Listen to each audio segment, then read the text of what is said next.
तो दोस्तों, कैसे आप सभी? मैं आशा करता हूँ आप सब बिल्कुल ठीक होंगे। दोस्तों, हाजिर हूँ आप लोगों के बीच आपकी ही कहानियां लेकर। साथ ही दोस्तों, एक बात और कहना चाहूंगा कि कई लोगों के ऐसे कमेंट्स होते हैं कि लॉन्ग स्टोरी लेकर आओ। ठीक, मैंने इसकी शुरुआत भी कर दी है। इस पर मेरी एक टीम भी काम कर रही है। जैसा कि आप मेरी छलावा वाली स्टोरी सुन सकते हैं और एक पापी गुड़िया। इन दोनों ही कहानियों में किस्से नहीं है, बल्कि एक ही लॉन्ग स्टोरी है। तो अगर आप भी चाहते हैं कि मैं आपकी कहानियों को अपनी आवाज़ दूं, तो कहानियां सुनने के बाद आप मुझे इंस्टाग्राम पर मैसेज कर सकते हैं। मेरी आईडी है महेश आर्या यूट्यूबर। कहानियों के बाद मैं आपको वहीं पर मिलूंगा। तो ठीक बिना देरी किए जल्दी से अपने अपने हेडफोन लगाएं और शुरू हो जाए मेरे यानी महेश के साथ। दोस्तों, मेरा नाम आयान है। यह कहानी मेरे दादा सुनाते थे। वो बताते हैं कि 1980 के दौर में मुंबई में महिम में एक पुराने चौल में रहता था। वो चौल जिंदगी के असल रंग दिखाता था। गरीबी, मुस्कुराहट, दोस्ती और एक दूसरे के दर्द को बांटने का एहसास। इस चौल में रहने वाले हर शख्स की अपनी एक अलग कहानी थी। लेकिन मेरी फूफो की कहानी कुछ अलग ही अंदाज में यादगार रह गई। मेरी फूफो, जिनको हम प्यार से अमीना कहते थे, वो अपनी खूबसूरती के लिए बहुत मशहूर थी।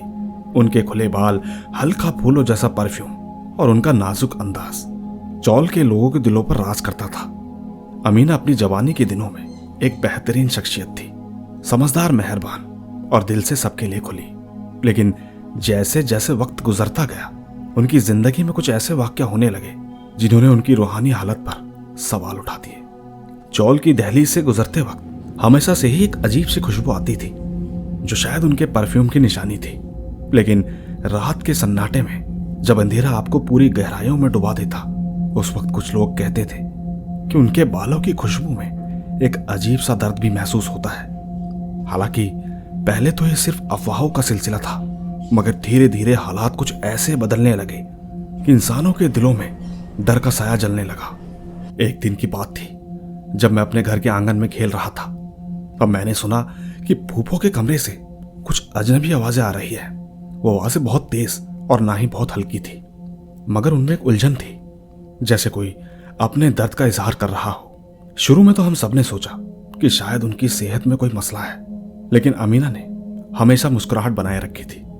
उनके दर्द को समझने के लिए घर वालों ने डॉक्टर को भी बुलाया, मगर सारी रिपोर्ट नॉर्मल आने के बाद उनकी शक्ल में एक अजीब सी उदासी और उलझन नजर आने लगी। उन दिनों पड़ोसी और चौल के लोग भी हैरान रहने लगे। कुछ लोगों ने कहा कि ये तो कोई जहनी उलझन लग रही है, लेकिन धीरे धीरे बात कुछ ज्यादा ही अजीब हो गई। एक रात जब चांद की रोशनी धुंधली हो रही थी और हवा के ठंडे ठंडे झोंके चल रहे थे, उस वक्त अमीना के कमरे से आवाजें सुनाई थी जो दिल को छू जाती थी। लोगों ने अंदाजा लगाया कि शायद उन पर कोई ताकत हावी हो रही है। इस वाक्य ने चौल में एक बेचैनी और अफवाहों का सिलसिला शुरू कर दिया। घर में तमाम बुजुर्ग इस बात से परेशान थे।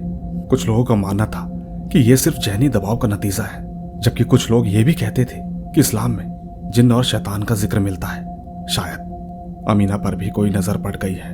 एक शाम की बात है, जब सब लोग चबूतरे के चारों तरफ जमा हो रहे थे। उस वक्त मेरी दादी ने कहा कि बेटा, हम बुजुर्ग कहते हैं कि इंसान जब अपनी असल फितरत से हटकर कोई चीज के पीछे पड़ जाए तो उसके दिल पर असर हो जाता है। शायद अमीना पर किसी रूहानी ताकत ने कब्जा कर लिया है। दादी की बात सुनते ही सबके चेहरों पर परेशानी और घबराहट आ गई। मेरी माँ कहती थी कि हमें इन सब बातों से ज्यादा ईमान और दुआ की तरफ देखना चाहिए। हर मुश्किल घड़ी में अल्लाह का जिक्र ही सबसे बड़ा सहारा है। लेकिन इस बेचैनी के दरमियान घर में एक उलझन और अंधेरों का साया छाने लगा। अमीना के कमरे से अभी भी वो अजीब आवाजें आती जो रात के सन्नाटे में गवाह बन जाती। उनकी नजर कभी कभी इतनी उदास हो जाती, उनको देखकर लगता जैसे कोई उनके दिल में समा चुका हो। खैर, जब ये हालात कुछ दिनों तक बरकरार रहे, तब जाकर घर के बड़ों ने फैसला किया कि मदद के लिए एक मकबूल इमाम से रुजू किया जाए। ठीक इसी के लिए इमाम साहिब, जो आसपास के इलाकों में कुरान की तिलावत के लिए मशहूर थे, उनको बुलाया गया। वो एक सजे हुए साफ शख्सियत के मालिक थे। उनकी निगाह में एक नरमी और सुकून था। इमाम साहब जब चौल में पहुंचे तो उन्होंने सबसे पहले अल्लाह का जिक्र किया और ठीक इसके बाद उन्होंने अमीना के कमरे में दखल दिया। उनके अंदर जाने से पहले घर में सबके अंदर एक अजीब सी घबराहट थी। इमाम साहिब ने अमीना को प्यार से संभाला और धीरे से उससे पूछा, बिस्मिल्लाह, क्या आप ठीक महसूस कर रही हैं? अमीना ने धीरे से सर हिलाया, मगर उनकी आंखों में अब भी वो पुरानी रोशनी धुंधली सी लग रही थी। इमाम साहिब अपने साथ कुछ छोटे सामान लाए थे, कुरान और थोड़ी सी तिलावत की किताबें। उन्होंने अमीना के कमरे में बैठकर आयतुल कुर्सी, सूरह अल फलक और सूरह अननस की तिलावत करी। उनकी आवाज में वो सुकून था जो दिल को छू जाता। हर लफ्ज के साथ ऐसा लगता जैसे अंधेरा थोड़ा कम हो रहा हो। सबके सब घर वालों ने भी दुआ में शामिल होकर अल्लाह से मदद की दरख्वास्त की। इसके बाद इमाम साहिब ने कहा, जब इंसान दिल से अल्लाह का जिक्र करता है तो उसके दर्द और मुश्किलात खुद ब खुद कम हो जाती है।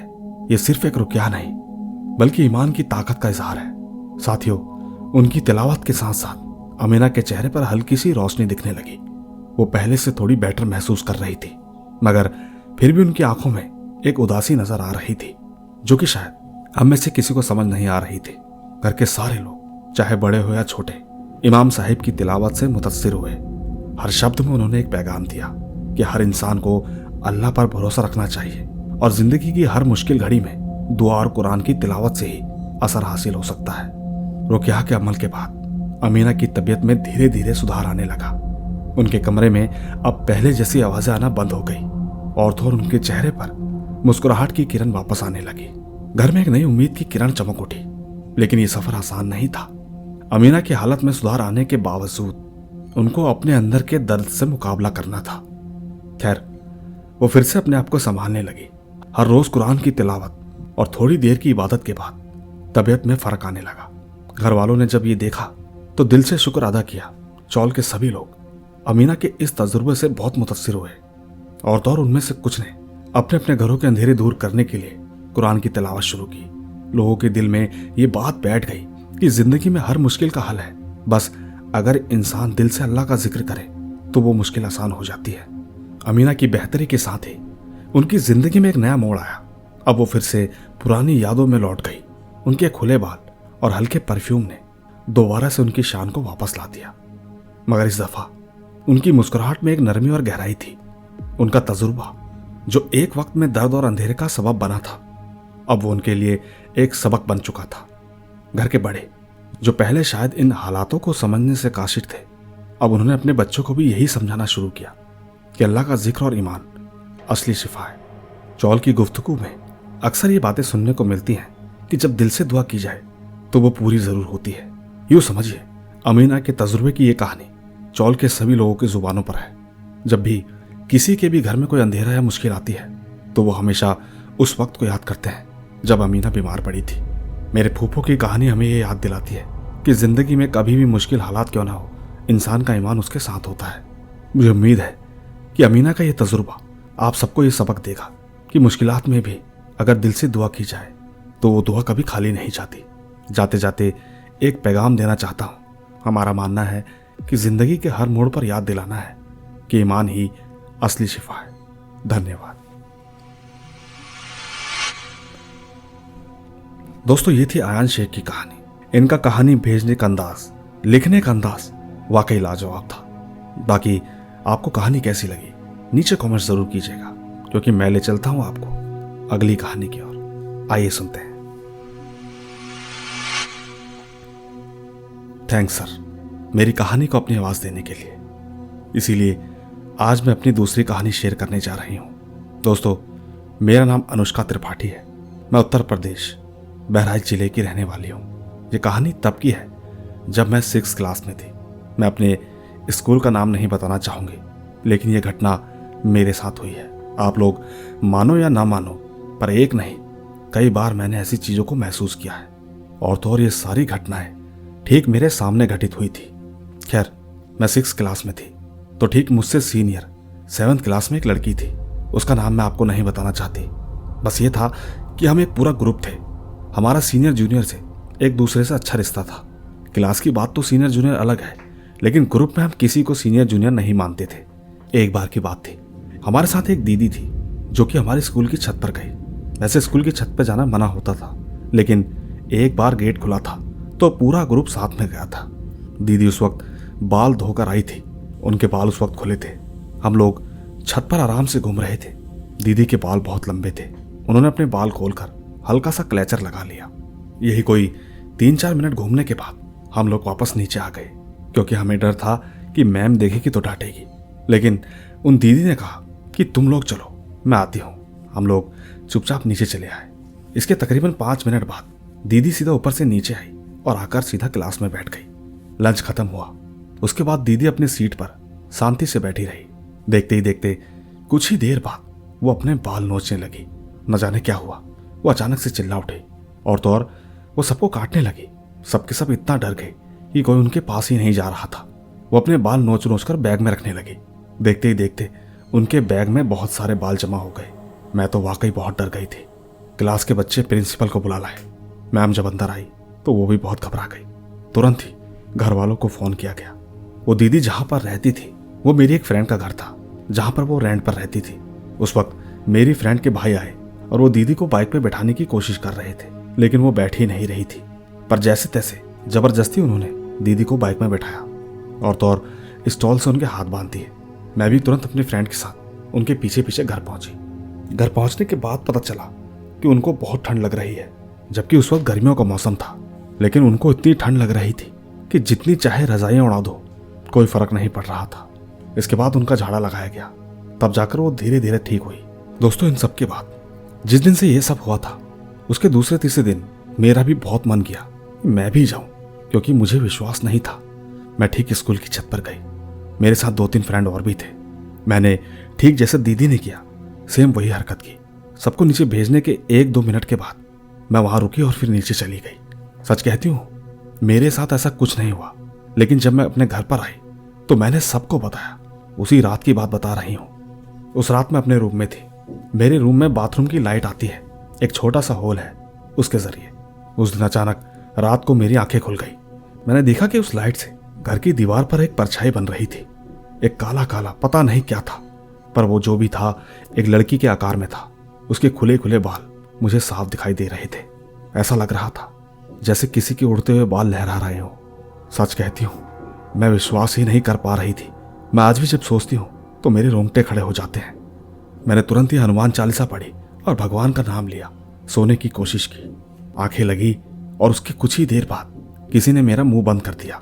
मुझे ऐसा लगा कि जैसे किसी ने अपने हाथों से मेरा मुंह बंद करने की कोशिश की है। उस वक्त मैं लेटी हुई थी। पिताजी बगल में ही थे। मैं चिल्ला रही थी, पिताजी को बुला रही थी, हालांकि मेरी आवाज नहीं निकल पा रही थी। किसी ने मेरा मुंह बंद कर दिया। ऐसा महसूस हुआ कि जैसे मैं बहुत चिल्लाई, लेकिन हकीकत में तो ऐसा हो ही नहीं रहा था। उसी वक्त मुझे याद आया, पिताजी कहते थे कि जब भी कभी ऐसा हो तो हनुमान जी का नाम लेना चाहिए। मैं जय हनुमान बोलने लगी, वो भी बहुत जोर जोर से। इसके कुछ देर बाद मुझे अच्छा महसूस हुआ। वो जो कुछ भी था उसने मेरा मुंह छोड़ दिया। अब मैं बोल सकती थी। इस घटना के बाद मैंने फिर से सोने का प्रयास किया। यकीन कीजिएगा, यह घटना मेरे साथ उस दिन 2 बार हुई। मैं लगातार हनुमान जी का नाम पढ़ती रही और उनका नाम का ताबीज भी पहना। उसके बाद से मुझे आराम मिला। वैसे तो यही थी मेरी छोटी सी कहानी जो कि मेरे साथ घटी। साथ के साथ मेरा सर से एक सवाल भी है। सवाल ये है कि क्या आपने कभी कुछ ऐसा महसूस किया है जो आपको कभी पैरानॉर्मल एक्टिविटी महसूस हुई हो? और बाकी सबसे यही विनती है कि आप कभी भी सब चीजों को खेल मत समझना और ना ही कभी इन शक्तियों के साथ मजाक करने की कोशिश करना। धन्यवाद। तो दोस्तों, ये थी अभाया त्रिपाठी की कहानी। इन्होंने बताया कि किस तरह दीदी खुले बाल करके छत पर अकेले घूम रही थी। बाल खुले से याद आया कि मैंने इससे पहले भी कई कहानियों में खुले बाल का जिक्र किया होगा। अक्सर घर के बड़े बुजुर्ग भी कहते हैं कि नहाने के बाद बाल खोलकर नहीं घूमना चाहिए। नहीं मालूम, कोई भी हवाएं एक्टिव हो जाती है, न जाने इसका क्या राज है। साथ ही इन्होंने मुझसे एक सवाल भी किया था। उसका जवाब यह है कि फिलहाल तो मेरे साथ ऐसा कुछ नहीं हुआ है। ऊपर वाले की दुआ से सब कुछ बढ़िया चल रहा है। बाकी ले चलता हूं आपको अगली कहानी की ओर। आइए सुनते हैं। दोस्तों, मेरा नाम गुलाम है। मैं झारखंड माधोपुर का रहने वाला हूं और आज मैं आपको एक कहानी बताना चाहता हूं। आज से लगभग 15 साल पहले की बात है। मैं और मेरे 2 दोस्त अपने घर से लगभग 15 किलोमीटर की दूरी पर एक हट है जिसे कृष्ण सहाय हट के नाम से जाना जाता है, जो कि गिरिडीह डिस्ट्रिक्ट में पड़ता है। तो ठीक हम तीनों वहां घूमने के लिए गए थे। हमने ट्रेन की हुई थी। हम लोग लगभग 4 PM को निकले। सबसे बुरी बात तो ये थी कि हम लोग अपने घर पर बोलकर नहीं आए थे और तो और गिरिडीह टू माधोपुर केवल एक ही ट्रेन अप डाउन करती है। हम लोग घूम फिरने के बाद आराम से बैठे हुए थे, लेकिन किसी कारण ट्रेन लेट हो गई। हम तीनों को परेशानी होने लगी। हम आपस में बैठकर बातें करने लगे कि हम लोग किसी को घर में बताकर नहीं आए हैं, घर में सब लोग परेशान हो जाएंगे। हम लोगों ने डिसाइड किया कि हम जाएंगे तो ट्रेन से ही जाएंगे। हमारे घर से ट्रेन स्टेशन तक कोई रोड नहीं है, इसीलिए हमें 5 किलोमीटर तक रेलवे ट्रैक से ही जाना था। बस फिर क्या था, हम तीनों के तीन निकल पड़े। लगभग रात के 10 बजे होंगे। चलते चलते 2 किलोमीटर चलने के बाद एक रिवर ब्रिज मिलता है। वहां पहुंचते हम लोग क्या देखते हैं कि वहां पर एक आदमी रेलवे ट्रैक के बीचों बीच खड़ा है। उसकी कुछ ही दूरी पर हम लोग, मतलब ये समझिए कि आमने सामने वाली बात। अब हम लोगों ने उसे देखना शुरू किया। कभी वो ट्रैक पर सो जाता तो कभी खड़ा हो जाता। दोस्तों, सबसे बड़ी बात, उसका एक हाथ भी कटा हुआ था। ये देखकर हम लोग काफी ज्यादा डर गए। बस एक ही सोच में थे कि अब इस ब्रिज को पार कैसे करें। सच कहूं तो हम लोग अल्लाह को याद करने लगे। इत्तेफाक से मेरे वालिद साहब एक बहुत बड़े मौलाना हैं और ठीक उन्हीं की बदौलत मैं काफी कुछ जानता था। मैंने तुरंत ही अपने मंत्रों को पढ़ना शुरू किया और ठीक दोनों दोस्तों को दम डाला। यकीन कीजिएगा, मेरे मंत्र पढ़ने के बाद वो अचानक गायब हो गया। बस उसी बीच हमने अफरा तफरी में उस ब्रिज को पार किया। दोस्तों, जहां हम खड़े थे उस तरफ जंगल ही जंगल और काफी बैकवर्ड गांव है। सच कहें तो इसके बाद हमें जाने का मन नहीं किया। हमने थोड़ी दूर जाकर वहां से सीधा अपने घर चले गए। इसी के साथ एक छोटा सा किस्सा और सुनाना चाहता हूं। आपको बता दूं कि मैं जोमैटो डिलीवरी बॉय हूं। एक रात डिलीवरी करके मैं लगभग 12 बजे के आसपास घर वापस आ रहा था। यकीन करना, मैंने रास्ते में एक सुनसान जगह पर एक लाल साड़ी में एक औरत को देखा। वो धीरे धीरे आगे की तरफ चल रही थी। मैंने बाइक रोककर उसे ठीक से देखा। दिखने में वो बहुत खूबसूरत लग रही थी, लेकिन सबसे बड़ी बात तो ये थी कि उस रास्ते में ना तो कोई घर था और ना ही कोई बंदा। नहीं मालूम आखिर वो कौन थी। और तो और ये मेरे साथ सिर्फ एक ही बारी हुआ। धन्यवाद। तो दोस्तों, देखा आपने, ये थी गुलाम अज़दानी की कहानी। इनकी कहानी में आपको कितनी सच्चाई लगती है नीचे कमेंट्स जरूर कीजिएगा, क्योंकि मैं ले चलता हूं आपको अगली कहानी की तरफ। आइए सुनते हैं। मैं बिहार का रहने वाला हूं और ये बात 2017 की है, जब मैं 14 साल का था। एक दिन की बात है, मैं शाम को बिना खाना खाए ही सो गया था। रात के 11 बजे अम्मी मेरे को उठाने के लिए आई। उस वक्त मैं अपने नाना के घर में सो रहा था। मेरे नाना और माँ का घर आसपास में ही है। तो ठीक जब वो मुझे उठाने आए तो मैं उनके साथ गया। लेकिन जाने के टाइम हम लोगों के पास में एक मदरसा पड़ता है। रास्ते में मैंने देखा कि 3 लोग आपस में बातें कर रहे हैं। उन तीनों में एक अजीब बात थी, मुझे उनके पैर नहीं दिख पा रहे थे। एक बार को तो लगा कि इंसान ही होंगे, लेकिन थोड़ी ही देर में वो तीनों अचानक से कहीं गायब हो गए। ठीक इसके अगली रात जब मैं बाजार से वापस आ रहा था, उस वक्त भी रात बहुत हो चुकी थी और आपको तो मालूम ही है, गांव में सब जल्दी सो जाते हैं। उस दिन भी रात के तकरीबन 11 बज रहे होंगे।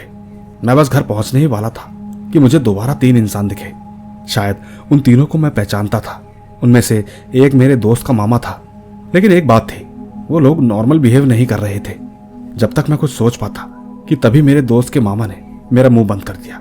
वो ठीक मुझे पकड़कर एक ताड़ के पेड़ के पास ले गए। वहां ले जाकर उन्होंने मुझे चुपचाप छोड़ दिया। मुझे कुछ भी समझ में नहीं आया। मैं तुरंत भागते भागते रोड की तरफ आया। मैंने देखा कि उनमें से एक मेरे दोस्त की नानी थी। मैंने उन्हें जब ये बात बताई तो वो हंसने लगी, न जाने क्यों, पर वो लोग मुझे बहुत अजीब लग रहे थे। मैं तुरंत भागते भागते माँ के पास गया और माँ को ये सारी बातें बताई। मेरी माँ मेरे साथ चलकर उनके घर गई, लेकिन जब हम लोग उनके घर पर पहुंचे तो देखा कि वो सब तो आराम से सो रहे थे। नहीं समझ में आया कि वो लोग कौन थे जिन लोगों ने मुझे परेशान किया। जाने से पहले आपको बता दूं कि मेरे पास बहुत सारी स्टोरी है और ये सर के चैनल के लिए मेरी पहली स्टोरी है। मैं चाहूंगा कि सर मेरी स्टोरी को अपनी आवाज में सबको सुनाए। Love you sir. तो दोस्तों, देखा आपने, ये थी प्रामीर की कहानी। इनकी कहानी में आपको कितना मजा आया नीचे कमेंट जरूर कीजिएगा। और ठीक जैसा कि इन्होंने बताया कि इनकी ये पहली कहानी है, इनकी बाकी की कहानियां भी आपको जरूर सुनने को मिले। तब तक मैं आपको एक छोटा सा किस्सा सुनाकर अपनी आवाज को भी विराम देना चाहूंगा। आइए सुनते हैं। मेरा नाम पल्लवी है। मैं यूपी के एक गांव में रहती हूँ। मेरा एग्जाम था जीडी का। आपको तो पता ही होगा, एग्जाम में हाथ में कोई भी फैशनेबल चीज पहनना अलाउ नहीं करते। इसीलिए मैं अपने हाथ में पहना हुआ काला धागा भी घर पर ही रख के गई थी। मैं वहां रेड फोर्ट भी गई थी। जहां मेरा एग्जाम था। और तो और वो कॉलेज भी सुनसान जगह पर था, रोड से काफी दूर, खेतों में जाकर। एग्जाम देने के बाद वहां से लगभग शाम के 8 बजे मैं घर आई। घर आने के कुछ देर बाद मुझे अजीब सी थकान महसूस हुई। न जाने कब मेरी आंखें लगी, मुझे मालूम ही नहीं चला। इसके अगले दिन भी मैं छत के कमरे में अकेली थी। फोन चलाते चलाते कब सो गई मुझे वो भी मालूम नहीं चला। मुझे 30 मिनट भी नहीं हुए थे सोए हुए। मुझे अचानक फील हुआ कि किसी ने मेरे गर्दन पर हाथ रखा, जिसके बाद मेरे हाथ पैर बिल्कुल जाम हो गए। जैसे तैसे मैंने भगवान का नाम लिया, तब जाकर कहीं मेरे हाथ हिले और तो और मेरी आंखें भी तुरंत ही खुल गई। पर कहानी ही खत्म नहीं हुई। इसके बाद जब मैंने दोबारा सोने की कोशिश की तो मुझे फिर से फील हुआ कि जैसे कोई मेरी गर्दन दबाने की कोशिश कर रहा था। फरवरी का महीने होने के बावजूद मैं पसीने से भीगी हुई थी, यहाँ तक कि मुझसे ठीक से सांस भी नहीं ली जा रही थी। सबसे बड़ी बात तो ये थी कि मेरे बगल में मेरी माँ सो रही थी, लेकिन फिर भी मेरे मुंह से आवाज नहीं निकल पाई। मैं लगातार भगवान को याद करती रही। तब जाकर कहीं मैंने अपनी माँ को उठाया। माँ ने मुझसे एक ही बात कही कि चुपचाप सो जा, कुछ नहीं हुआ। मैंने परेशान होकर वो धागा वापस से पहन लिया। यकीन कीजिएगा, उसके बाद से सब कुछ नॉर्मल हो गया। सच कहूँ तो मैं बिल्कुल नहीं जानती कि मेरे साथ ऐसा क्या हुआ। खैर, जो भी हुआ बहुत अजीब था। बस इतनी ही आशा करूंगी कि आपको ये कहानी जरूर पसंद आएगी। धन्यवाद। तो दोस्तों, ये थी हमारी आज की कुछ कहानियां और किस्से। उम्मीद करूंगा कि आपको ये सभी कहानियां जरूर पसंद आई होगी। बस तब तक आप यूं ही साथ बनाए रखें। मैं जल्दी ही मिलूंगा आपसे इसी तरह की रोमांच भरी रहस्यमयी कहानियों के साथ। चलता हूं, बाय बाय।